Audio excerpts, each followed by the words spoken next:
Pimax Crystal Super, in my opinion, is the best VR headset for flight simulation. Whether you're flying Microsoft Flight Simulator or X-Plane, the two best flight simulators on the market right now, you want to go with a Pimax Crystal Super. I have the Pimax Crystal Lite, and I also have the Pimax Crystal Super. And the Crystal Super comes in 3 flavors now.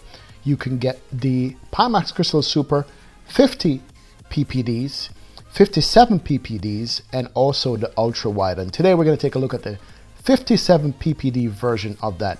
You're like, what the heck is a ppd? That's basically the amount of pixels per degree on the screen, and why the 57 ppd is the best Pimax Super out there. Well, let me take that back. Why I think it's best for flight simulation. The ultra wide version just expands your field of view when you're sitting in the cockpit, but there are some drawbacks with that where it hurts your eyes after a while. The sweet spot is the 50 ppd version, where you get a good field of view, and you also have 50 pixels per degree on the screen. But the 57 ppd has way more pixel. It's almost like a retina level quality, and it brings out a few things that is good for flight simulation. One of the first things that you will notice when you're using the 57 ppd of the Pimax Crystal Super is just that how sharp and clear all the knobs and switches and buttons are in the 3D cockpit. Especially if you're flying jets, especially if you're flying airliner type airplanes. You can look right across the dashboard and the instrument cluster over to the other side of the cockpit and actually see all the lettering very legible. That is a main thing when you're flying in airliners. GA has a smaller cockpit, and you feel that when you're in VR, so you don't really need to see that clearly. But with airliners like the A320 and the 737 and the A350, you can look across the dashboard and to see everything crystal clear. So that's one of the first advantages of the 57 ppd. So the cockpit is better for sharpness and clarity. The clarity is very high when you're using it.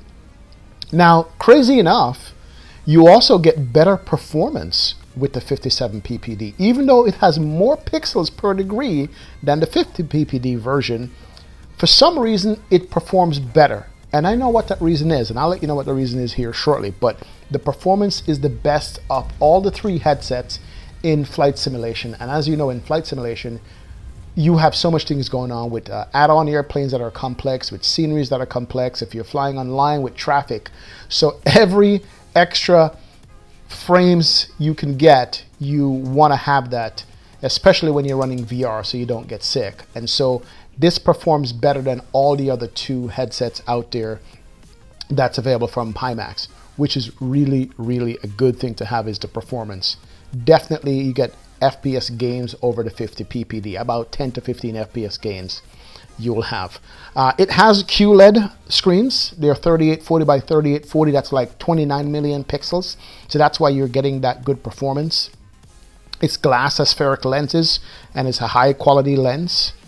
Now, the problem is, what are you losing by getting such clarity? You're losing the field of view. You're going to have less field of view than you did with the Pimax Crystal Super 50 ppd, and of course the ultra wide. So the ultra wide, you're looking at the field of view of 140 degrees. With the 50 ppds, you're looking at 127 degrees. And with the 57 ppds, you're looking at only 120 degrees. Is it noticeable? Yes. Going from the 50 ppd to the 57 ppd, you will notice the difference in field of view is just that more closer. Now, initially I felt it right away when I jumped into it, but after a while, it goes away. Your brain and your body adjust. If you've never used a VR headset, you won't notice this at all. Only if you've used the other headsets, you'll realize that it does have a narrower field of view. But the field of view, to be honest, is the same as the Crystal Lite, and it's the same as the OG Crystal. So if you're used to the Crystal Lite or the OG Crystal, this field of view is the same as those 2 headsets. So Having used the 50 ppd, now you're used to the extra wideness, and then the and then the ultra wide, of course, that is ultra wide. So that's one of the only drawbacks to this headset that you have to be aware of if you're going to get into it, is that the field of view is same as the OG Crystal, same as the Crystal Light, but not as good as the 50 ppd or the ultra wide from it. But all in all, I've spent some time flying around with it, and I have to tell you, the 57 ppd is the sharpest quality. The brightness of the screen is there, the sharpness of the screen is there, the blacks are there, and of course it comes with all the goodies that the Crystal Super comes with. So the Crystal Super comes with what's called slam tracking. Basically all it is that it has 4 built-in cameras that scans the room when you're setting it up, so the headset knows exactly where it is in space, so you don't have to worry about having any kind of base station around to pick you up, what they used to have back in the day. It's all inside the headset, and it's inside out tracking.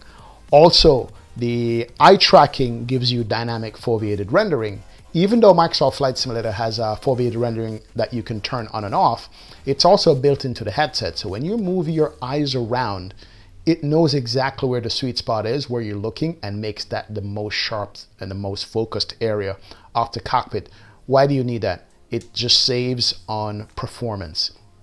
When it can track your eyes and tell where you're looking and give you the best resolution where you're looking, you don't have to worry about the headset rendering everything in the headset at the maximum quality. Now, one of the good things about the Pimax Crystal Super system is the modularity. Basically, it is modular, meaning that you get a frame that you can put on your head, but you can swap out the interchangeable optical engines, whether it's the ultra wide, the 50 ppd, or the 57 ppd. I have a hot swap mine while my computer is running. You know what? Let me go into the 50 ppd here. All right, I'm done with that. Eject it, put in the 57 ppd. So depending on what games you're playing, or if you want different engines for different games, you could swap that out right away. But that's not only the main benefit. It's easy to upgrade later on. You don't have to have the entire headset all over again. You don't have to buy a second one. You just buy the engine and swap it out. Also, it makes for faster repairs, meaning that if you have an issue, you want to repair, you don't have to send the entire headset. You send the engine, which is small, and they can look at it. All in all, it is a great headset for Microsoft Flight Simulation and X-Plane, and I love it. I will be doing some X-Plane videos coming up shortly to let you guys know how it performs in X-Plane and if it's ready for it. Now, if you're interested in ultra sharp VR headset views, the 57 ppd would be the way to go, even though you're going to be losing a little bit of the horizontal field of view. Pimax in general right now is running a good program for upgrade. If you have an existing VR headset and you want to upgrade, just go to their website, use my affiliate link below, click on the YouTube referral, and just say XB72 sent you, and they will give you a discount off the new headset that you're going to purchase. Also, use my referral link if you want to purchase the Crystal Light or the Crystal Super if you don't have a headset right now. But you will enjoy VR flying. It changes the way you do flight simming. It's a great thing. And thank you guys for checking out the video. Have a great one and take care.